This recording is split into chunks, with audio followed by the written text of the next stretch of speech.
ما د اسلام خبرونو مرګ یو داسې حقیقت دی چې د دې نه دنیا کې هېڅوک منکر نشته خو هغه لوی نه لوی کافر دی هغه هم دا مني چې یو ځل به په ما باندې مرګ راځي لیکن د دغه مرګ دپاره تیاری کول د دې نه مسلمان هم غافله دی کافر خو کافر دی مسلمان چې هغه مرګ مني او د مرګ نه وروستو دوباره زندگی مني کافر مرگ منی دوباره زندگی نه منی باس بعد الموت نه منی او مسلمان مرگ منی او د مرگ نه وروسته دوباره زندگی منی خو موږ او تاسو د هغې نه غافل یو الله رب العزت خپل کتاب کې وایي قل ان الموت الذي تفرون منه فانه ملاقيكم زما نبی د خلکو ته ووایه د کم مرګ نه چې تاسو تښتئ دغه مرګ به تاسو سره ملاقات کوي شاعر وایي الموت قدح كل نفس شاربها والقبر باب كل نفس داخلها مرګ داسې فعلی ده چې دا به هر انسان خپلې خولې ته رانږدې کوي او قبر داسې دروازه ده چې هر انسان به په دې داخلیږي محمد رسول الله صلی الله علیه وسلم فرمایي الکیس من دانا نفسه وعمل لما بعد الموت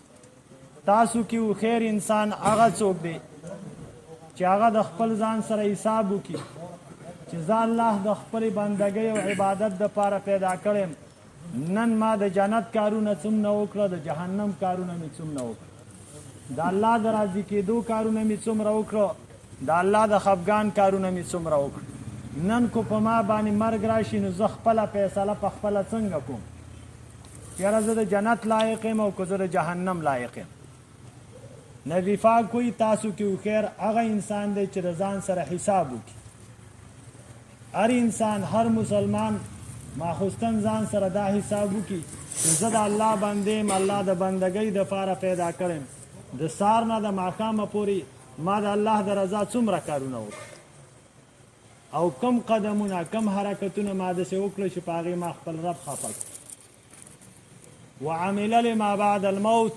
محمد رسول الله صلی الله علیه وسلم فرمایي تاسو کې خیر او زیرک انسان هغه دی چې هغه د قبر دپاره د حشر دپاره د پلسورات دپاره د آخرت دپاره هغه عمل وکړي زمونږ او ستاسو د دنیا دپاره عملونه شته د آخرت دپاره عملونه نشته د دنیا دپاره د ځان نه وینه مباسو خوله مباسو ذلت هم تیرو خو د دین دپاره نه ذلت تیرو نه خوله وباسو نه وینه وباسو چې موږ او تاسو د دې مرګ دپاره تیاری وکړي دا مرګ په انبیاو باندې راغلی او په موږ او تاسو به خامخا راځي موسی علیه السلام باره کې راځي کله چې موسی علیه السلام ته ملک الموت رالی صحیح حدیث دی د مسلم شریف ملک الموت چې ورته اول ځل د مرګ پیغام راوړو نو موسی علیه السلام ملک الموت په څپېړه باندې ووایي انبیاو ته به ښکاره راته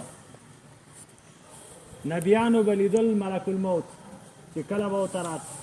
په څپېړه باندې وویل او د هغې سترګې راویسته د ملک الموت یو جلالي پیغمبرو د ټولو نه زیات تذکره قرآن کې الله رب العزت د موسی علیه السلام کوي مفسرینو ذکر کړي دي قرآن کې د موسی علیه السلام نوم